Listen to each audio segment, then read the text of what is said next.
Hola a todos, en este video vamos a empezar a ver los primeros conceptos sobre la programación en objetos. Hasta ahora venimos trabajando con el lenguaje Java como un lenguaje de programación más. Vimos sus estructuras de control, sus tipos de datos primitivos, vimos algunas operaciones que podemos hacer sobre esos tipos de datos y también sobre los strings. Vimos estructuras de datos, vectores y matrices, pero hasta ahora parece como si fuese un lenguaje de programación más, con la ventaja de esto que vimos al principio de todo, que eh, es multiplataforma y cuestiones así, pero después no parecía mucha diferencia con lo que ya conocíamos. Bueno, a partir de ahora vamos a empezar a incorporar conceptos de programación en objetos y vamos a entender por qué Java es un lenguaje particularmente interesante para aprender este tipo de herramientas. Así que bueno, les voy a compartir ahí la pantalla. Bien, nosotros hasta ahora en la carrera les hemos hablado siempre de programación imperativa. Tanto en el curso de ingreso en EPA como en KDP hemos trabajado con tecnologías, RInfo, el entorno de robot y Pascal. Son tecnologías que permiten la programación imperativa. No obligadamente, porque de hecho Pascal también permite la programación orientada a objetos, la cosa es que lo hace de otra manera y quizás la propuesta de Java parece un poco más interesante. Pero bueno, lo importante es que estos paradigmas de programación son algunos de un montón de paradigmas que existen y que siguen surgiendo y que se siguen creando y van a ser, esperemos que sigan creándose. Con lo cual, uno brinda herramientas para tener a la hora de trabajar, ¿no? Pero no es que uno toma un paradigma o aprende un nuevo paradigma y lo anterior ya no sirve más. Son distintas herramientas. Imaginen que estamos haciendo un curso de carpintería, no sé. Y empieza el curso y nos enseñan a usar un martillo.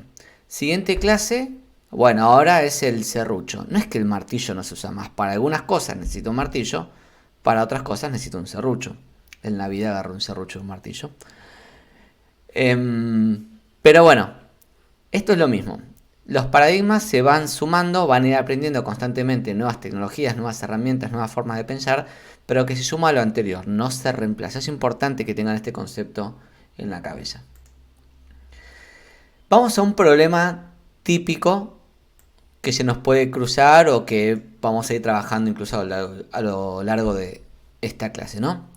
Imagínense que yo quiero representar un triángulo y de ese triángulo quiero poder representar su área, su perímetro, tener operaciones para calcular el área, el perímetro, para leer de alguna manera los tres lados del triángulo, sus colores, el color de fondo, color de relleno. Bueno, si yo solo pienso como lo veníamos viendo bajo el paradigma imperativo, bueno, yo puedo pensar en un top-down donde tengo todo el problema global acá y lo voy descomponiendo en subproblemas. Y algunos subproblemas, por ejemplo, leer el triángulo implica leer cada uno de sus lados y leer el color relleno, y cuando completo la lectura de todos estos elementos que definen a mis triángulos, bueno, tengo resuelto el leer el triángulo. Y el mostrar datos quizás también sea cómo accedo a cada uno de estos datos para mostrarlos. Entonces, hasta ahora con la herramienta que teníamos con la programación imperativa y con el diseño de problemas a partir de top-down, la descomposición de problemas en problemas cada vez más chicos, teníamos una buena herramienta para resolver los problemas. Lo que vamos a hacer ahora es sumar una nueva forma de pensar en la cual nuestros triángulos o cualquier cosa con la que trabajemos va a pasar a ser algo que nosotros llamamos un objeto. Y al objeto yo le voy a poder pedir que haga cosas como calcula tu perímetro o mostrar tus datos. Ahora, ¿qué paradigma vamos a usar? Bueno, la verdad que depende. No es que un paradigma sea mejor que otro, para distintas situaciones uno tiende a usar más un paradigma que otro. en la vida real yo, por ejemplo, tiendo a usar mucho más la programación orientada a objetos. Pero eso es solamente porque el tipo de programas con los que yo trabajo tienen más que ver con la programación de objetos, o me resulta más fácil, más natural llevar esos problemas a un paradigma orientado a objetos. Pero si yo trabajara con otro tipo de algoritmos, si estuviese, no sé, si yo me dedico a investigación sobre, no sé, ordenamiento de vectores de manera concurrente, y quizás un paradigma imperativo combinado con un paradigma concurrente sea mucho más interesante que unos objetos. A lo que voy al fin y al cabo es una decisión del desarrollador qué paradigma utilizar. Bien,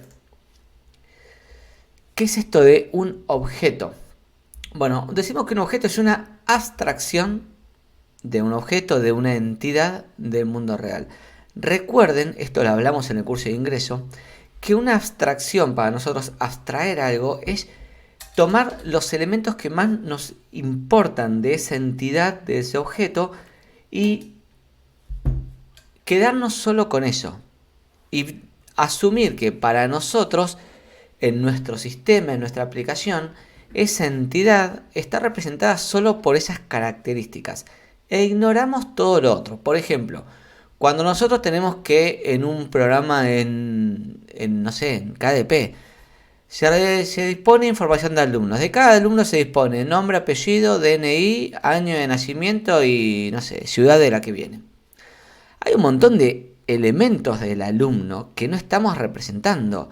Elementos como en qué año de la carrera está, qué materias cursó o aprobó, qué colegio fue para, no sé, en la primaria, qué notas tuvo, elementos biológicos, su color de ojos, su color de pelo, su altura, su árbol genealógico, o sea, un montón, pero literalmente son infinitos los elementos que uno podría considerar de un objeto del mundo real.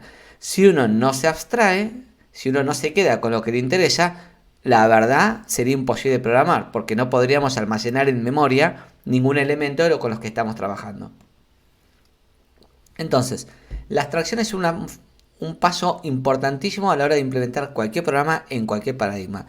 En la programación de objetos parece que es algo bastante natural porque los objetos son en sí abstracciones de objetos del mundo real. Y estas abstracciones de los objetos del mundo real tienen básicamente dos componentes o dos conjuntos de componentes importantes. Por un lado tienen el estado interno. El estado interno son todos los valores internos que están almacenados en ese objeto y que lo representan. Por ejemplo, si un objeto fuese una persona, podríamos decir, pensemos como si yo tuviese un molde de persona. Y ahora tengo, la persona A se llama Juan, tiene 22 años y mide 1,80 m. La persona B se llama Roberto, tiene 14 años y mide 2 metros. Estos dos objetos, los dos representan personas, pero su estado interno es distinto, porque el estado interno de la persona A es nombre Juan, edad 18 años y altura no me acuerdo cuánto. Y del otro objeto, el estado interno será nombre Roberto, edad 14 años y altura como 2 metros, dije. Entonces, el estado interno, que son los valores de las características que nosotros definimos para los objetos, son distintos. Ese es el estado interno de un objeto, son los valores de estas características. Y además, un objeto tiene un comportamiento. Un comportamiento, decimos, las cosas que sabe hacer. Eso, en términos de lo que venimos conociendo, podemos decir que un objeto tiene sus propias funciones y procedimientos, acá le llamamos métodos, y para ejecutar esas funciones y ese procedimiento, tendrá que utilizar su estado interno de alguna manera. Por ejemplo, si nuestras personas tienen en el estado interno un atributo, digámosle, que es ciudad de donde viene. La Plata, no sé, Lomas de Zamora, La Matanza, Junín, Mendoza. Entonces, yo podría crearme una función, un método dentro de cada persona que es del conurbano, que retorna un boolean. Entonces, cada persona se fijará si soy de alguna de las localidades del conurbano, entonces retorno true. Si no, retorno false. Fíjense que el comportamiento, si bien es el mismo para todos los objetos, persona en este caso, el resultado de ejecutar el comportamiento depende del estado interno.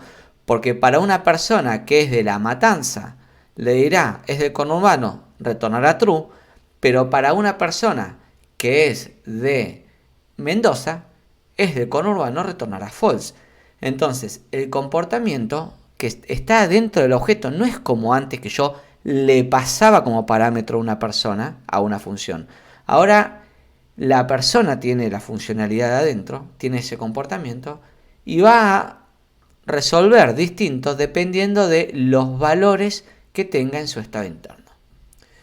Bien, ¿qué es un objeto? Bueno, todo puede ser un objeto o todo es un objeto literal del libro de objetos. Porque yo puedo considerar como objetos a los objetos físicos. No sé, un medidor de lo que sea, de temperatura, de humedad, un termómetro, a lo que voy, un router de internet, un auto. Yo puedo representar elementos físicos, un mate. Entonces yo tengo que pensar qué características tiene mi mate. Bueno, el tamaño o el volumen, cantidad de líquido que le entra adentro, el material, madera, las decoraciones, el origen, Purmamarca, no sé, un montón de cosas, si está lleno o está vacío, si está lavado o está todavía más o menos presentable, este todavía zafa. Entonces, cuando yo pienso en mis objetos, de la programación de objetos, como representaciones de objetos del mundo real, pienso qué características me interesa representar de estos objetos. Y eso va a ser el estado interno. Pero también puedo, por ejemplo, definir elementos de interfaces gráficas. Puedo pensar que una ventana de una pantalla es un objeto. Entonces, yo, por ejemplo, ¿no? Voy a poner acá una ventana. Acá. Tengo una ventana, ¿no? Esta ventana que ustedes están viendo, bueno, ¿qué estado interno tiene? Bueno, tiene un texto acá abajo de la ventana, tiene un alto, tiene un ancho, tiene un color de fondo, tiene un menú, tiene otro menú, tiene botones. Son todos elementos propios del objeto ventana. Y es el estado interno. Fíjense que el estado interno de esta ventana en el atributo título es documento sin título. No tiene título, no está inicializado el título. El estado interno título no tiene valor. Bien, una estructura de datos puede perfectamente ser un objeto. Es más, en la programación de objetos se habla mucho de colecciones. Y una colección es una estructura de datos. Lo que pasa es que es un concepto mucho más genérico de lo que nosotros conocemos hasta ahora como vectores, matrices o las listas enlazadas o árboles, que son estructuras de datos. Una colección es un concepto un poco más amplio, pero al fin y al cabo se puede trabajar como un objeto. Con lo cual tendrá un estado interno. Por ejemplo, si yo pienso en un vector como un objeto, ¿no? Entonces el estado interno, que será su dimensión lógica y los elementos que tiene adentro en las distintas posiciones.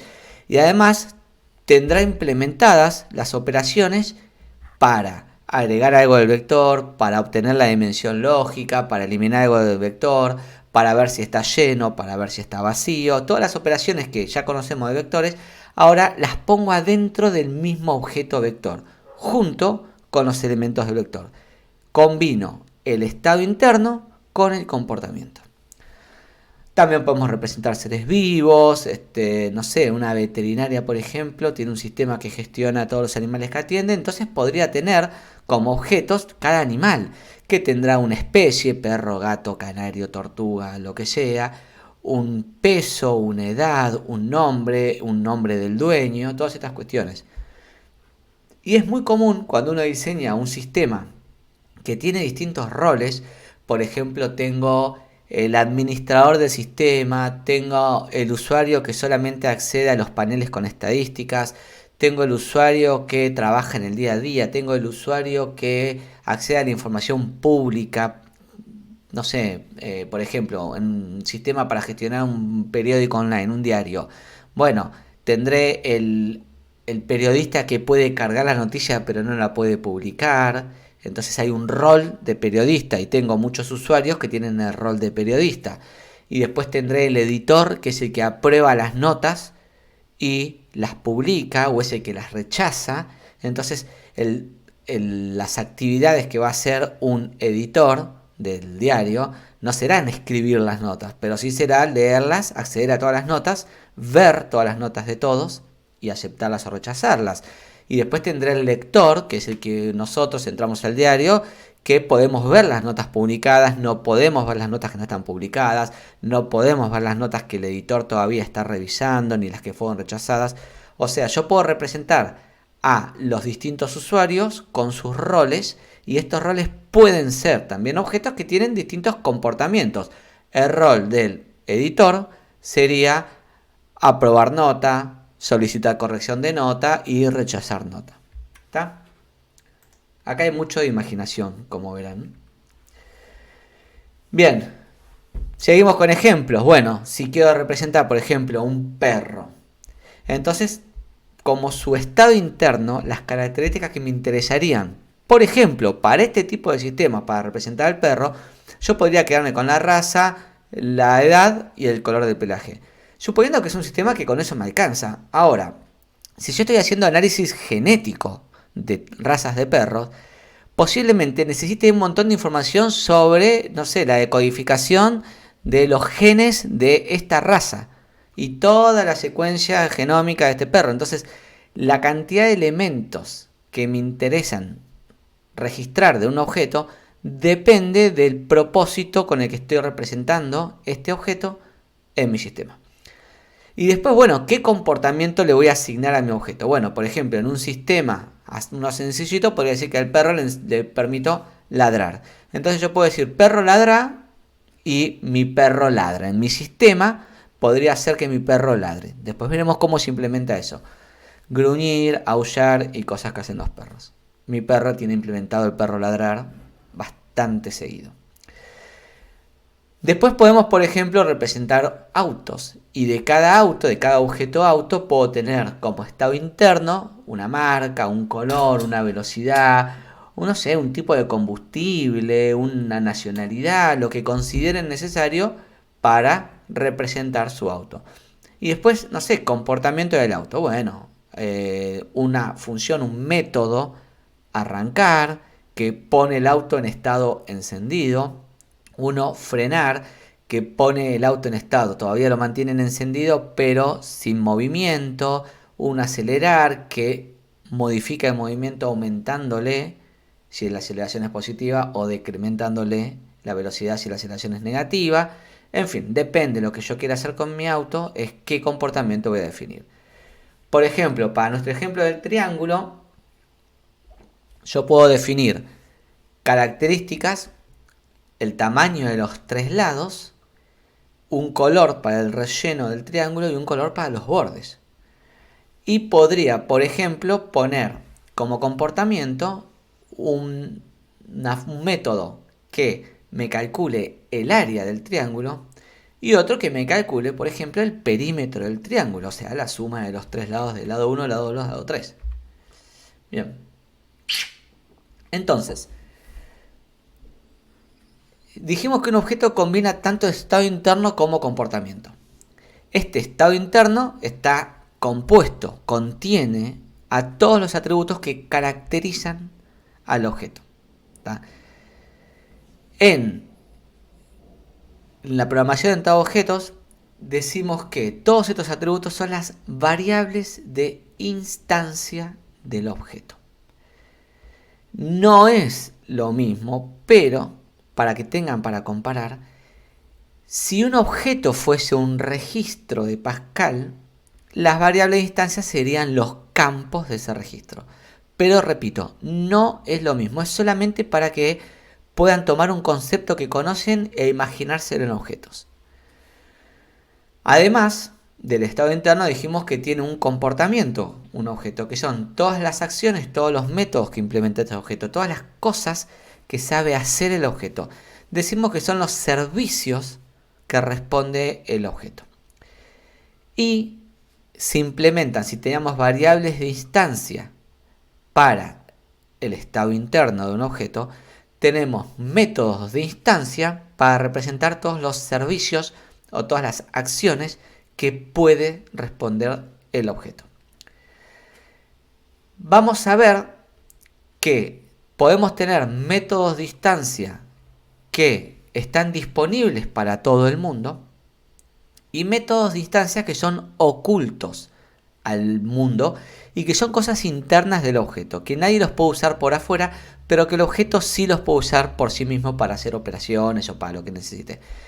Entonces decimos que los métodos públicos a todo el mundo, los que se ofrecen hacia todos los usuarios de este objeto, son lo que llamamos la interfaz del objeto. La interfaz del objeto son todos los métodos que otro objeto puede utilizar, puede invocar de ese objeto. Bien, algo importante que sale a partir de esto que acabo de nombrar es que acabo de comentar, es que los objetos tienen cosas públicas y cosas que no son públicas. Hay elementos de los objetos que el objeto lo maneja de manera interna, pero no quiere que otros objetos los accedan ni para verlos ni para modificarlos. Y ese es un concepto clave en la programación de objetos, que es lo que decimos el ocultamiento de información o el encapsulamiento. Lo importante es que se oculta un montón de información y cómo se implementan los métodos en sí, y yo solamente puedo acceder a un objeto a través de su interfaz, o sea, a través de los métodos que define ese objeto como públicos, como accesibles por otros objetos. Y es importantísimo entender que el objeto tiene que publicar en su interfaz la menor cantidad de métodos posibles y todo lo que no necesita ser público no debería ser público. La interfaz del objeto tiene que ser lo más acotada posible, ¿no? Esto tiene un montón de ventajas. Bueno, acá se menciona en particular la facilidad de mantenimiento y evolución del sistema. Si yo solamente permito que a mis objetos accedan a través de los métodos que el objeto determina, entonces yo me evito que alguien me modifique, por ejemplo, el estado interno de un objeto, porque no todas las variables de instancia las oculto y le digo a los usuarios de mi objeto, bueno, vos querés acceder a, por ejemplo, en el triángulo, al color de fondo, ok, vamos a poner una funcionalidad en el objeto que devuelve el color de fondo. Y por ejemplo, esa funcionalidad puede tener un if. Si el color de fondo no está definido, devuelve negro. Y si no, devuelve el color de fondo. Eso hace que el método que devuelve el color de fondo de un triángulo funcione siempre bien. Y los otros objetos que utilizan ese método no saben realmente si el triángulo tiene un color de fondo o si nadie le puso un color de fondo y cuando accedo al color de fondo, bueno, me devuelve negro porque no hay otro color de fondo. Es muy importante entender que encapsular el estado interno de un objeto y el comportamiento y la implementación del comportamiento y solo permitir acceso a través de la interfaz es una de las principales ventajas y es una enorme ventaja, de hecho, a la hora de diseñar código o de desarrollar código orientado a objetos. ¿Está? Entonces, acá lo importante es que el código que computa la información propia de un objeto la hace el mismo objeto. Y son los objetos los que realizan las operaciones. Nosotros antes, en Pascal, teníamos un programa principal que declaraba variables, que invocaba a procedimientos y funciones pasándole parámetros. Ahora no es más así. Ahora nuestros programas van a crear objetos y a esos objetos les van a pedir que hagan cosas. No va a ser más el programa de calle de operaciones, sino que le va a pedir a los objetos, haz esta operación. Entonces son los objetos los que realizan el cómputo en la aplicación. Por ejemplo, si nuestros triángulos tienen una forma de calcular perímetro como parte de su comportamiento, entonces posiblemente el método calcular perímetro del triángulo lo que haga es retornar, fíjense que aparece la palabra clave return, la suma de los tres lados del triángulo, de él mismo. O sea, si yo soy un triángulo, qué raro, pero bueno, si yo soy un triángulo y alguien me pide, dame tu perímetro, entonces yo agarro, sumo los tres lados míos y le devuelvo la suma, le devuelvo como si fuese una función en Pascal que devuelve un número. Literalmente funciona igual que una función que devuelve un número. Y yo del mismo modo que le puedo pedir una cosa, un objeto, le puedo pedir 2, 3, 4, le puedo pedir todas las que necesite. Para pedirle algo a un objeto, lo que le hago es le mando un mensaje. Esa es la terminología que vamos a usar. Yo le envío un mensaje a un objeto y el resultado, y ese mensaje hace que el objeto ejecute la operación que le estoy pidiendo a través del mensaje y me puede retornar un valor. Ese mensaje podría incluir algunos parámetros. Podría no hacerlo dependiendo el tipo de mensaje que le quiero mandar. Eso es igual que como pasaba en KDP con Pascal. Si el procedimiento que estoy invocando tenía en su declaración parámetros formales, entonces al invocarlo tengo que pasarle parámetros reales. Acá no es distinto. Si el método del objeto tiene en su declaración parámetros formales, al invocar ese método tendré que utilizar parámetros reales. Fíjense, acá tenemos por un lado un triángulo que tiene como comportamiento calcular área, calcular perímetro, obtener color relleno, establecer color relleno. Y como estado interno, el lado 1 vale 10, el 2 20, tiene como color de relleno azul. Y acá tenemos otro objeto triángulo que tiene exactamente el mismo comportamiento, la misma interfaz. Me permite invocarle los mismos métodos, pero su estado interno es distinto. Porque el lado 2, por ejemplo, vale 10 en vez de 20 y el color de relleno es amarillo en vez de azul. Con lo cual, si yo a este objeto le pido obtener color de relleno, el resultado que me va a devolver ese método va a ser azul. Pero si a este objeto le mando el mensaje obtener color de relleno, el resultado que me va a devolver es amarillo.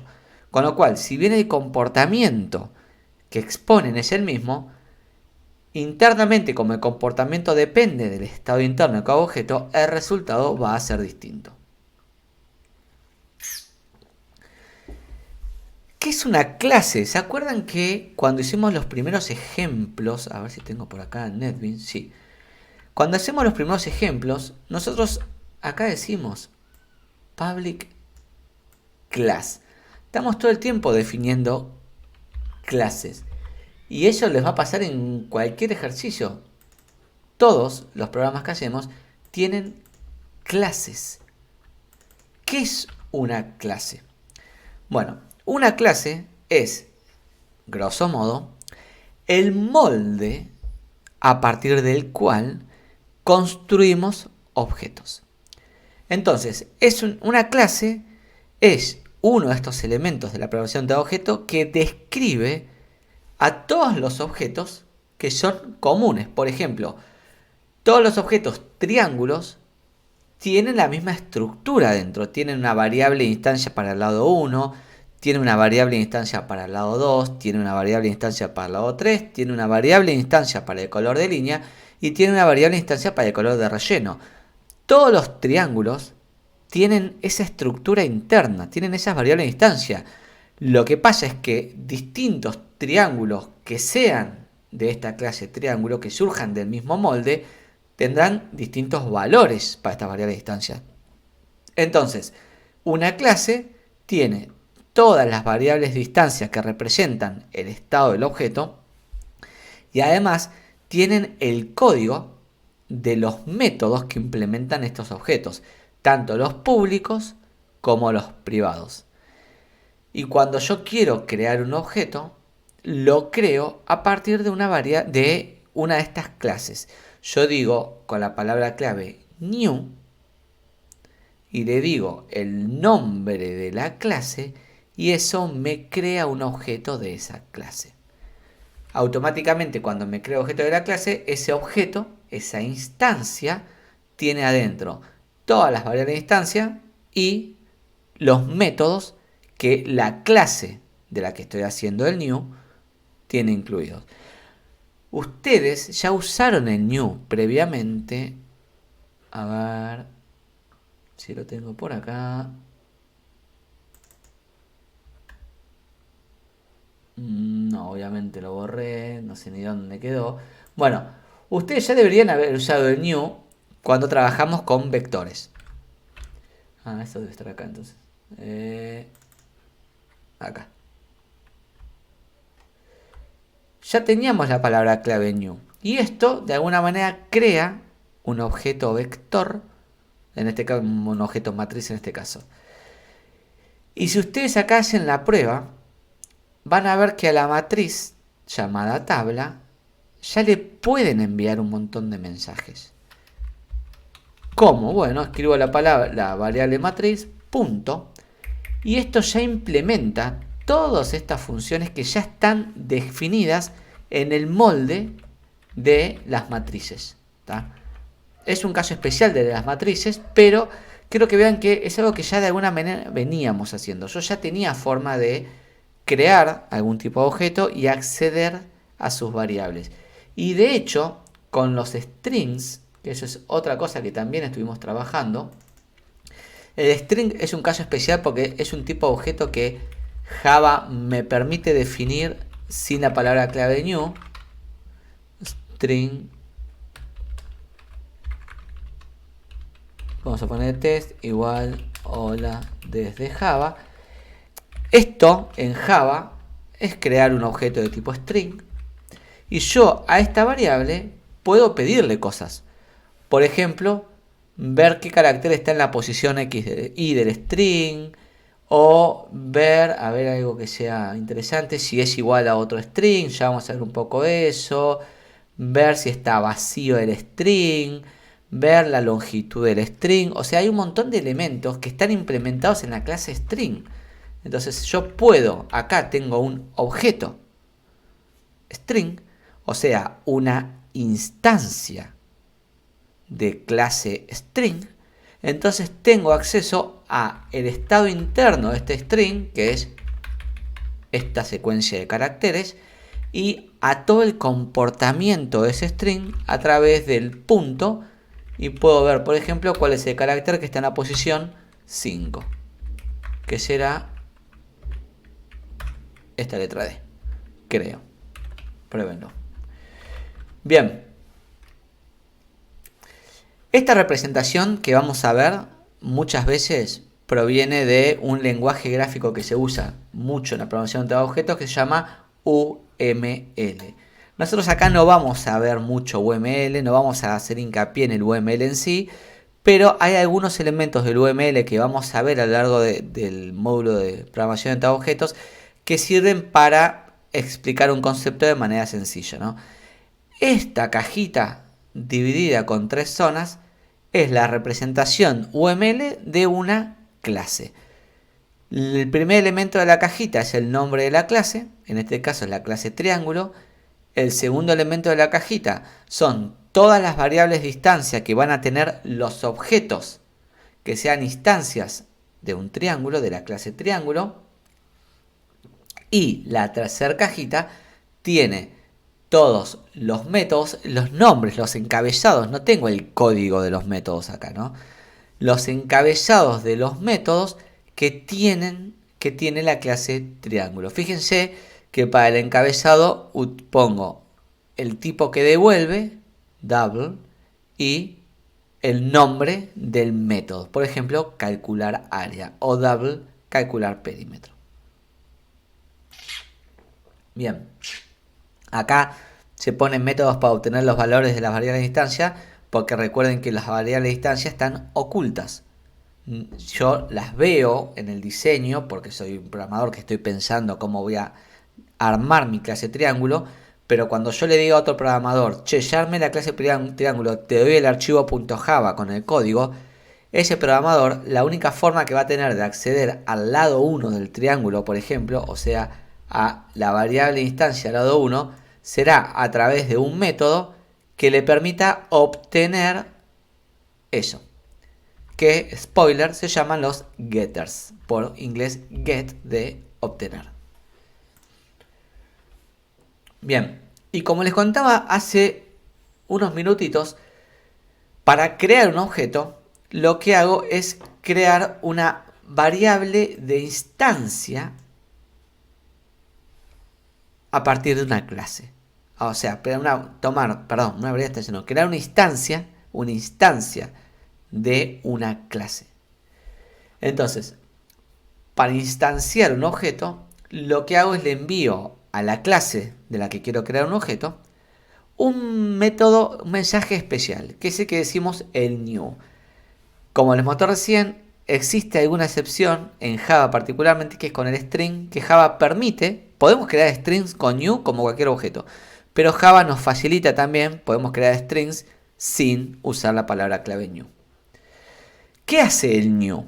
¿Se acuerdan que cuando hacíamos new en Pascal con punteros, el new implica, bueno, si hago new sobre una variable, esa variable es un puntero a algo.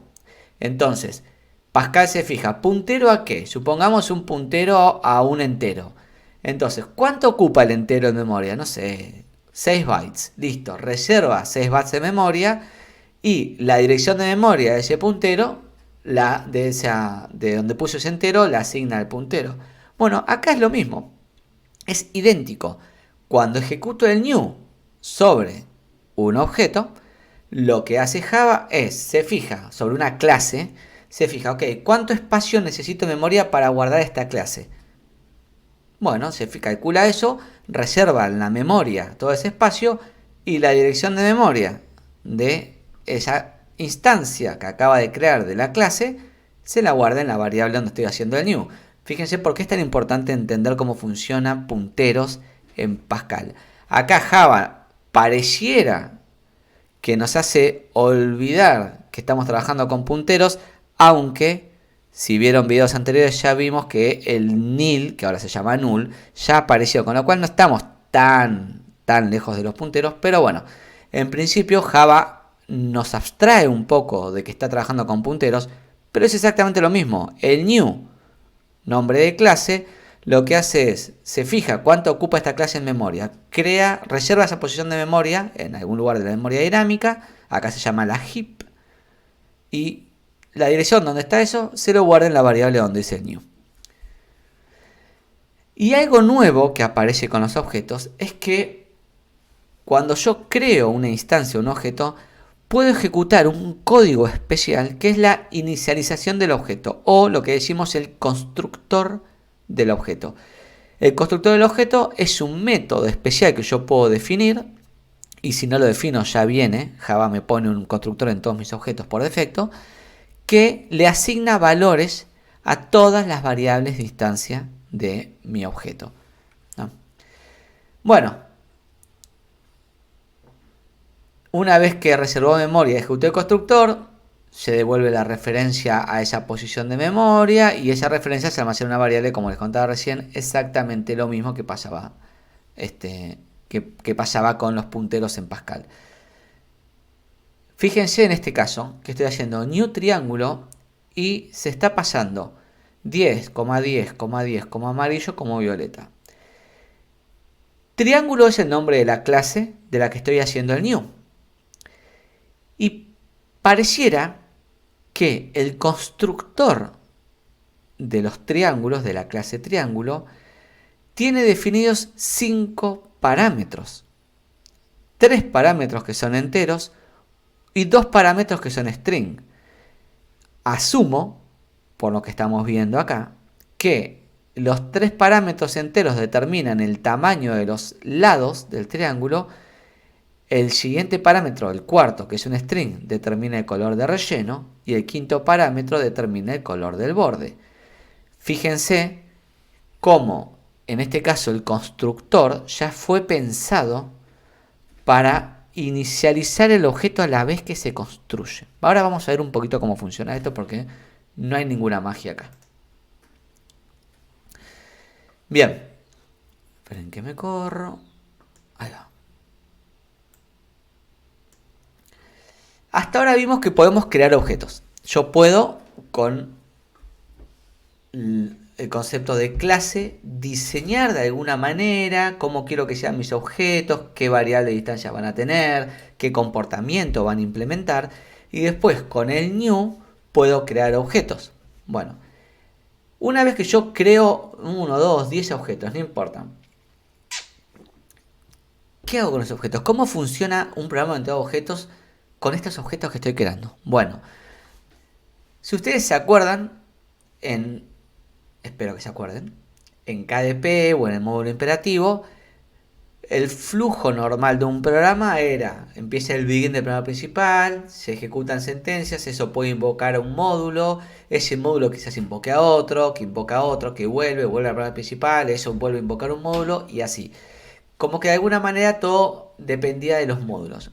En la programación de objetos, en realidad lo que hace el programa principal es crear algún objeto, a ese objeto le dice hace algo, le envía un mensaje, ese mensaje, ese objeto lo recibe y con ese mensaje tendrá que hacer cosas, quizás enviarle un mensaje a otro objeto y ese objeto con ese mensaje quizás tenga que enviarle, entonces termina siendo una secuencia de mensajes que se empiezan a repartir a lo largo de mi programa y cuando todos los objetos completaron la ejecución de sus mensajes y terminan, el programa terminará. ¿Tá? Es muy común que los objetos, de hecho casi siempre es así, los objetos se van creando en tiempo de ejecución. No es que uno crea todos los objetos al principio, sino que crea un objeto, quizás luego crea otro, quizás un objeto provoca la creación de otro, o quizás un objeto provoca la creación de un vector de objetos. Es muy común que los objetos se vayan creando, con lo cual los programas en Java o en la programación de objetos tienden a ser mucho más dinámicos en consumo de memoria que un programa imperativo. Por lo menos que un programa imperativo sin punteros. Un programa imperativo con punteros, por ejemplo, un programa que tenga listas o que tenga árboles, ya vimos que son totalmente dinámicos en memoria porque van creciendo a medida que se van creando o destruyendo elementos en la lista o en el árbol. Bien, entonces, bueno, los objetos se crean a medida que se necesitan. Un usuario le envía, un usuario, por ejemplo, nosotros, que somos los que estamos programando el programa principal, le envío el mensaje a un objeto, este puede invocar a otro, y así empiezan a fluir mensajes por el sistema. Y algo importante que hace Java es que cuando un objeto ya no es necesario, y no es necesario quiere decir, cuando un objeto no es referenciado por otro objeto, por una variable, se perdió la referencia de ese objeto, pero el objeto sigue en la memoria porque lo que nos pasaba en Pascal, nos olvidamos hacer el dispose y quedaba la memoria reservada y Pascal quedaba ahí ocupado. Bueno, en Java si yo hago eso, Java lo borra de la memoria. Tiene un componente especial, la Virtual Machine de Java. ¿Se acuerdan que hablábamos de la Java Virtual Machine? Bueno, esta máquina virtual tiene un componente especial que se llama el recolector de basura o el Garbage Collector, que lo que hace es eso, es detectar cuando un objeto ya no está en memoria dinámica y no es referenciado por ninguna variable, y bueno, lo vuelo porque ya nadie lo va a poder usar y me está ocupando memoria. Entonces detecto esa situación, lo borro y marco esa zona de memoria como libre. Obviamente, eso tiene un costo. Eso implica que ahora, cada vez que yo ejecuto un programa en Java, Java automáticamente me empieza a ejecutar por detrás, en background, un segundo programa que está todo el tiempo viendo si yo soy un buen programador y libero correctamente la memoria, o si soy un mal programador y dejo cosas en memoria, total me las junta el Garbage Collector y me mete la mugre debajo de la alfombra. Así que en realidad el Garbage Collector es una buena solución cuando uno no hace un buen manejo de la memoria. Pero un buen programador no debería necesitar que le estén acomodando los desastres que está haciendo por detrás en la memoria. Bien, entonces, si yo quiero hacer un programa orientado a objetos, ¿por dónde arranco? Bueno, en casos como las materias estas de primer año, generalmente presentamos un enunciado donde se presenta un problema bastante masticado. En la vida real, uno se sienta, escucha con cara de psicólogo al cliente o al usuario que necesita el sistema y le escucha decir, ay, me pasa esto, me pasa lo otro, y yo cuando tengo un sistemita, pero no me resuelve esto, o quisiera un sistemita que haga esto, que bueno. Y uno con todo eso va identificando todos los elementos, todas las entidades, todos los objetos que podría tener dentro de su sistema. Generalmente uno toma nota, bueno, a ver, vos vendés productos, tus productos tienen un precio, tienen un stock. Además, te interesa saber el nombre del cliente al que se lo vendiste y el proveedor al que se lo compró. Entonces, ahí aparecen proveedor, cliente, producto. Empiezan a aparecer un montón de elementos en nuestro sistema y que uno va marcando como acá parece haber un objeto. Ahora, es muy probable que todos los sustantivos tiendan a ser objetos. No es seguro, pero es muy probable que todos los sustantivos tiendan a ser objetos. Si no se acuerdan lo que es un sustantivo, un adjetivo o un verbo, vuelvan a la primaria, chicos, o repasen un cachito. Bien, ahora, una vez que identifiqué cuáles son mis objetos, tendré que ver, bueno, ¿qué caracteriza a mis objetos? Por ejemplo, si tengo un producto, entonces, bueno, tendrá un precio, tendrá una cantidad que hay en stock, tendrá un código de barras, tendrá un tamaño, un peso, un color, no sé, lo que sea. Si tengo mis clientes, bueno, el cliente tendrá un nombre, tendrá un teléfono, un correo electrónico, no sé, una ciudad de origen. Si tengo un proveedor, bueno, el proveedor que me vende los productos tendrá también un nombre, tendrá un conjunto de marcas con las que trabaja. Entonces yo empiezo a pensar qué elementos identifican o describen a los objetos con los que voy a trabajar en mi sistema. Y después, bueno, tengo que pensar en qué acciones van a poder implementar estos objetos. Por ejemplo, a un producto le puedo decir decrementar el stock, porque un cliente está comprando ese producto, o incrementar el stock, porque el proveedor me vendió ese producto. Bien, es muy probable que si identifico muchos objetos que tienen características y comportamientos que son muy similares, en realidad termine pensando, bueno, todos estos son instancias de la misma clase. Por ejemplo, si yo vendo mouse, micrófono y teclado, y yo digo, bueno, el mouse tiene un color, un precio y una marca. El micrófono tiene un color, un precio y una marca. Y el teclado tiene un color, un precio y una marca. Quizás termine pensando, bueno, para este propósito de este sistema, para lo que estoy queriendo representar, quizás yo defina una clase producto que tiene marca, color y precio, y teclado, micrófono y mouse sean instancias de la misma clase. ¿Está? Bien, Java tiene ya un montón de clases predefinidas, un montón es un montón, no sé una idea de la cantidad. Nosotros no vamos a usar todas las clases de Java, vamos a usar muy poquitas, porque la idea es desarrollar nuestras propias clases para practicar, pero sepan que, por ejemplo, tenemos una clase string, entonces como yo les mostré, yo para los strings ya tengo definido un montón de comportamientos que puedo aprovechar, obtener el carácter en una posición, la longitud, pasarlo toda mayúscula, pasarlo toda minúscula, cosas así. Tengo una clase punto en 2D que representa un punto en dos dimensiones, o sea, un par de coordenadas. Una clase fecha. Hablamos de las colecciones que representan estructuras de datos, pero que tienen mucho más comportamiento y mucha más lógica que un vector. Por ejemplo, una pila donde los elementos se agregan y se quitan siempre del final, o una cola donde los elementos se agregan siempre al principio se sacan siempre del principio y se agregan siempre al final. Puedo crearme colecciones, podría pensar en un árbol como una colección y así un montón de abstracciones más.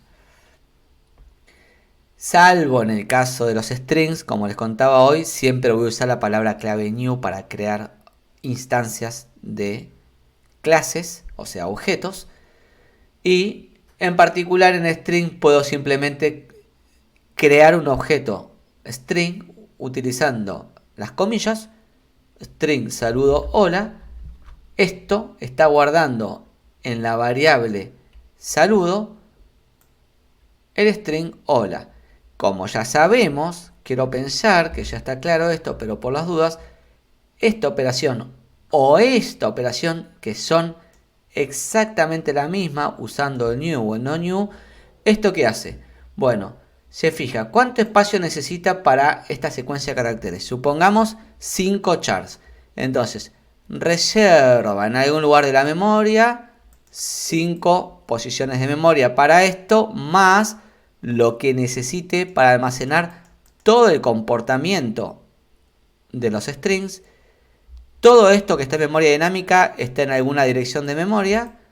Entonces, en esta variable, o en cualquiera de los dos casos, porque es lo mismo, lo que se guarda es la dirección de memoria a donde está almacenado el objeto. Esto es idéntico a lo que aprendimos en Pascal o en imperativo, en el módulo imperativo o en KDP con punteros. No hay ninguna diferencia. Lo que cambia un poquito es que ahora, aparte de datos, se guarda también el comportamiento. Pero fuera de eso, la lógica de la asignación de memoria y todo eso es igual. Exactamente igual. Bien, entonces, fíjense. Por ejemplo, yo puedo hacer, declaro la variable de tipo string y a este string le hago un new en la siguiente línea. A esta variable le hago un new y creo un string, o puedo hacer todo en una sola línea, o hacer como estaba en la diapositiva anterior, que es básicamente hacer esto en una sola línea, en una sola instrucción, que es lo mismo que hacer esto. Son dos formas de hacer exactamente lo mismo. Necesitamos siempre tener una variable, porque si voy a crear un objeto, la referencia la tengo que guardar en algún lugar. No puedo hacer un new y que esa referencia se pierda, porque si se pierde, ese objeto es eliminado por el garbage collector, por el recolector de basura. Le mando a la clase de la que quiero crear una instancia, le mando el mensaje new. Eso construye un objeto de memoria dinámica y me guarda la referencia en la variable. ¿Está? Y acuérdense que la secuencia de creación de un objeto que ejecuta Java es: primero se reserva toda la memoria que necesite para las variables de instancia y cualquier otra cosa que Java quiera guardar para el objeto. ¿Está? Algunas variables toman valores por defecto. Por ejemplo, todos los que son punteros o objetos tendrán valor null por defecto. Y otras yo le puedo poner un valor explícito. Yo puedo decirle a Java, mira, en esta clase esta variable de instancia empieza siempre en 0. Listo. Entonces, cuando se reserva memoria, también se asignan los valores por defecto o los valores explícitos. Una vez que se hizo eso, se ejecuta el método constructor si es que lo tiene definido la clase.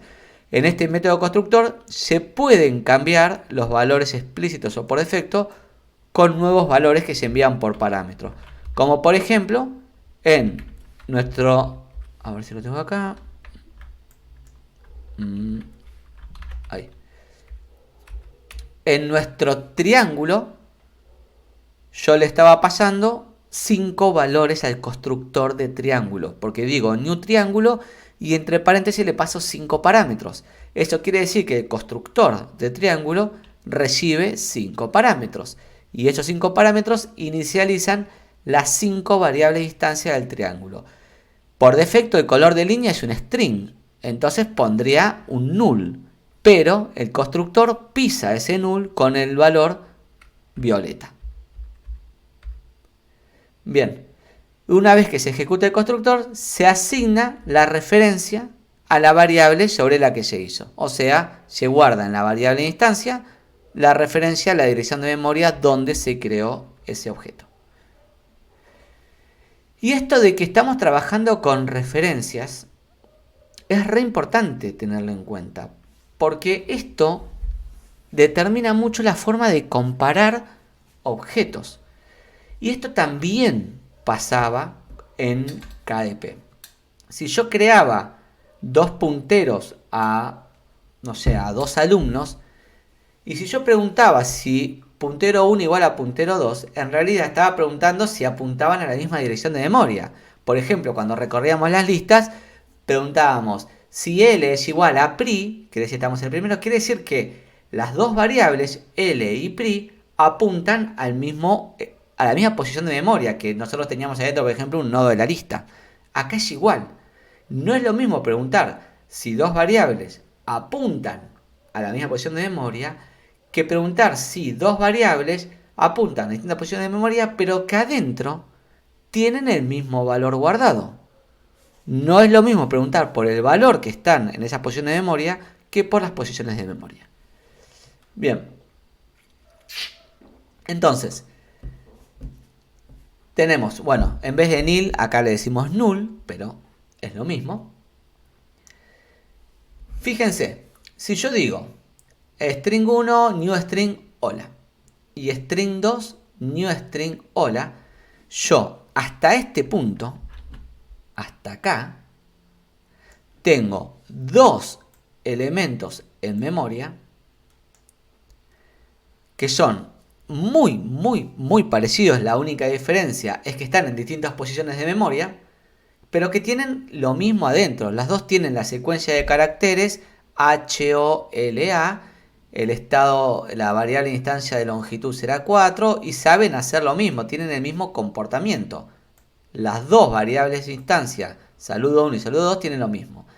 Ahora, cuando yo ejecuto esta operación, asigno a saludo 1, saludo 2, esta variable ahora pasa a apuntar acá.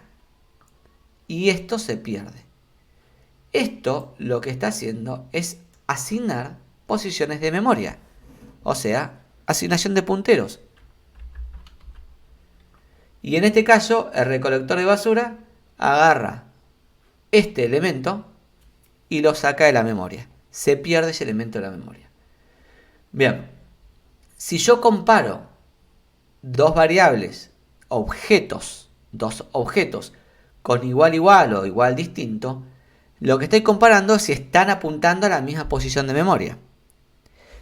Pero si yo quiero saber si dos objetos tienen los mismos valores adentro, necesito utilizar el método equals. Necesito decirle a un objeto, decime si sos igual que este otro objeto que te paso por parámetro. Vamos a hacer unas pruebas de esto de comparación de objetos. Vamos a ir al caso concreto de strings. Fíjense, vamos a poner acá un string test1 y vamos a ponerle hola. Y otro string test2 y vamos a ponerle hola. Bien.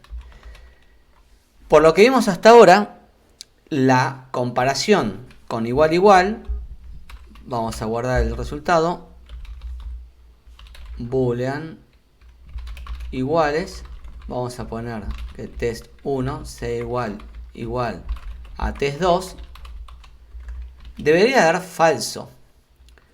Pero si yo ejecuto esto así directamente, fíjense, si yo ejecuto eso así directamente, me está dando true. ¿Qué pasa? Gonzalo, ¿nos estás mintiendo? No. Lo que está pasando acá es que como yo no estoy usando la palabra clave new para crear estos strings, y acá es donde empiezan las sutilezas, por eso es importante que entiendan que el concepto de fondo, cuál es el concepto que queremos decirles, cuando yo uso el mismo string acá y acá, Java no me crea un nuevo string en memoria porque se está dando cuenta que estoy usando el mismo. Entonces, en realidad, me está asignando a las dos variables la misma posición de memoria. En cambio, si yo le digo new string, por ejemplo acá, vamos a hacer lo mismo acá. Entonces, le digo a Java, che, créame strings. Y ahora sí, por más que le diga son el mismo string, ahora la comparación da falso. ¿Tá? Es más, yo podría haber hecho uno solo de estos así, no necesito hacer los dos. Lo importante es que en algún momento le digo, quiero que esto sea un nuevo string. Entonces, en este caso me da falso. Si yo quiero ver si son iguales, boolean valores iguales, yo le digo, a ver, test2, te voy a mandar un mensaje. El mensaje que te estoy mandando es, decime si sos igual que test1. Esto es al objeto a la instancia de la clase string que está almacenada en la variable test2, le estoy enviando un mensaje llamado equals, cuyo parámetro es test1. Fíjense que si yo escribo test2. Java acá me ofrece un montón de cosas. Y acá elijo equals, me está diciendo que equals requiere... no se los puedo mostrar así, se los quería resaltar pero no se puede. Bueno, pero me está diciendo que equals necesita un objeto como parámetro. Y dijimos que un string es un objeto, con lo cual le puedo pasar test1. Y retorna un boolean. Bien, entonces puedo pasarle test1 como parámetro, y como el equals compara el contenido de los objetos y no las direcciones de memoria, vamos a asumir que esto funciona. Vamos a ver. Y esto debería decir false y true. Y ahí está, false y true. ¿Está? Y acá yo podría pasarle cualquier objeto. Yo podría pasar, por ejemplo, otro string. New string. Chao. Chain. Este constructor me devuelve un nuevo string que se pasa como parámetro al equals. Obviamente me va a devolver falso ahí. Y si quiero puedo pasarle acá, no sé, un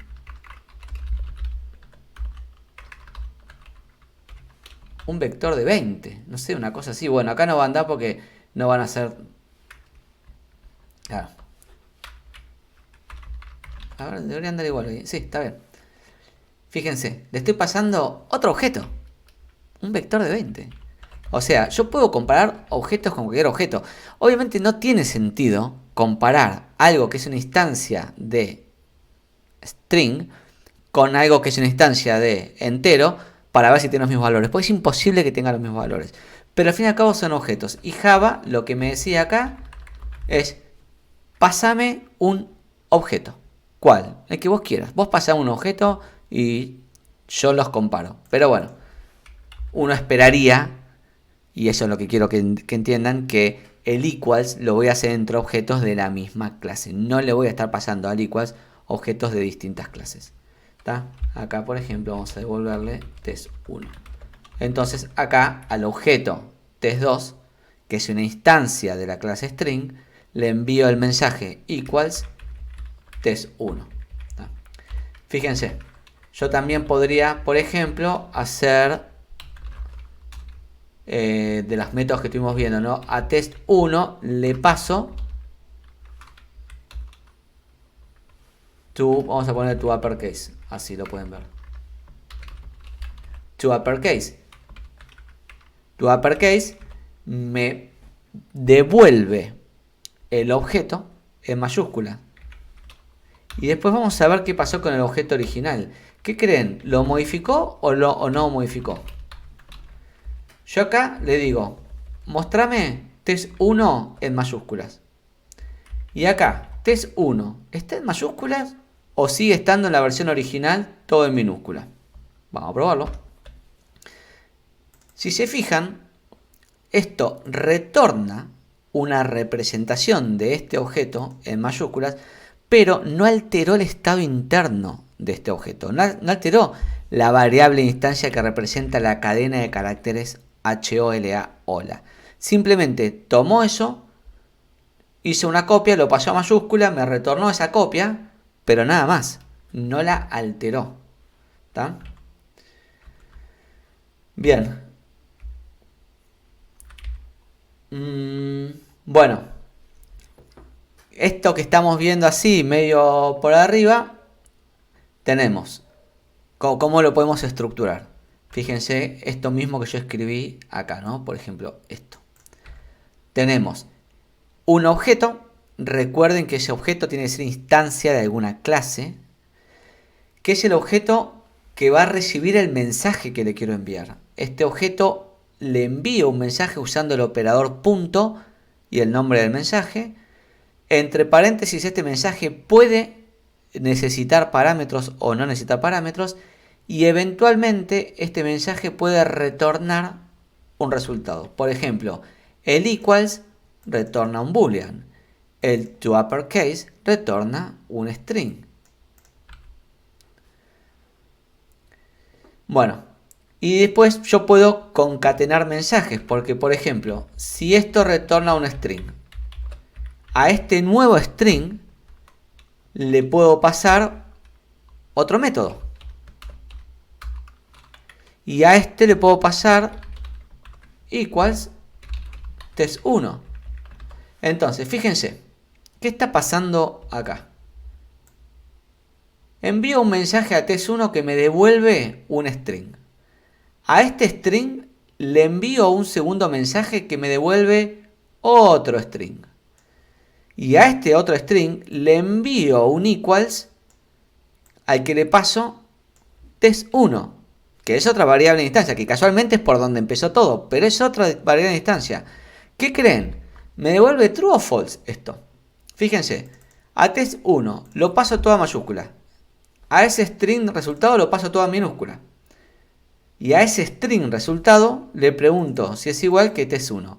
Test1 ya es un string que está todo en minúsculas. Con lo cual yo esperaría que esto imprima true. Vamos a ver.